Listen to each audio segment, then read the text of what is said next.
Agarda bordiringda avtomobilingizni yoqilg'isi propan bo'lgan bo'lsa, videoni oxirigacha ko'rib turing, chunki hozir zamonaviy avtomobillarda ko'pida turbina motorlarda propan qo'yilyapti.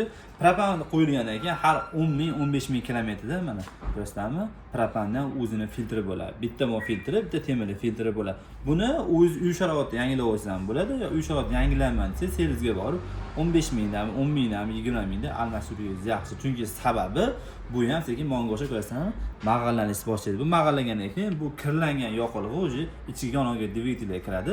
Dvigatelga gapirsak, avtomobilning motoriga, deyarli yuragiga. Mana bu qayerda joylashgan bo'ladi? Temirli filtri mana bu joylashgan bo'ladi. Buni qo'yilayotganda ikkita xomitini bo'shatib atverka bilan mana strelka bo'ylab qo'yasiz. Mana strelkasi motori ketyapti degan, mana yoqilg'i propan ketyapti. Mana shunga qarab mo'ljallab qo'yaverasiz.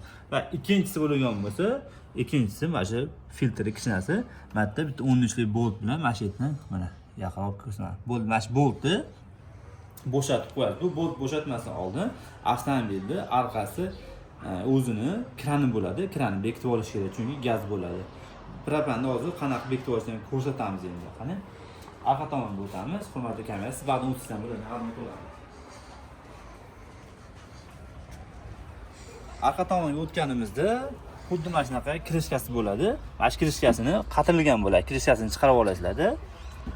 Mana bu krani bo'ladi, mana ko'rasizlarmi? Mana shu kranni o'zani tomonga burasizlar, mana nima qilib, bura polni buni qattim qilib qatirib olasizlar, gaz o'tib ketib qolmasligi uchun.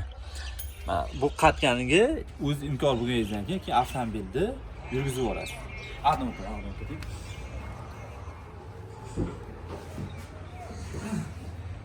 O'tirib, eshik ochib o'tirib. Bemalolmiz.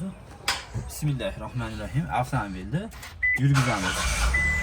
Avtomobilni yurgizdingiz. Avtomobil ma'lum miqdorga o'tguncha avtomobillarda ayrimlarda benzin yurib turadi-yu, gazga o'tganini bilib olishingiz kerak.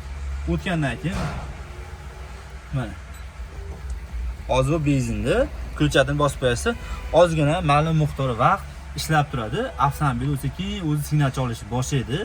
Propan gaz tugayotganda 3 martadan to'lmadi signalcha oladi. Xuddi shunaqa signalcha olgandan keyin avtomobilni o'chirib, keyin bemalol hali ko'rsatgan joyimizda ko'rsatamiz.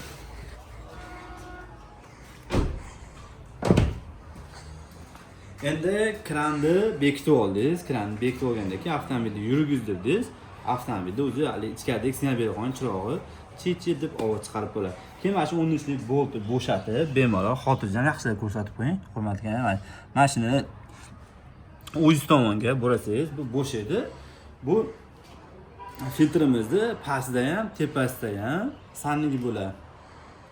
O'z yangi paket ichida saniylargacha chiqadi. Ay saniylarni qo'yasiz va xuddi shunaqa qilib qatirib, kranni ochib, keyin bemalol harakatlanasiz. Keyin kranni ochgandan keyin iloji boricha gaz chiqyaptimi yo'qmi bitta tekshirib qo'yishingiz bo'ladi. Yo'q, men qo'limda unaqa narsalar kelmaysiz. Servisga borib, mashinani texas motor qilib, vaqt almashtirib turganingiz yaxshi. 2 marta avto almashtirasizmi yoki o'ziga qanaqa deb nima qo'ysangiz, har doim shuni almashtirsangiz, motoringizni umri uzoqroq bo'ladi.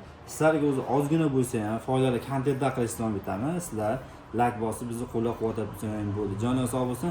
Har doim yuzdan tabassum tark etmasa, Avtoprofessor kanali sizlarga foydali kontentlar olishni davom etamiz.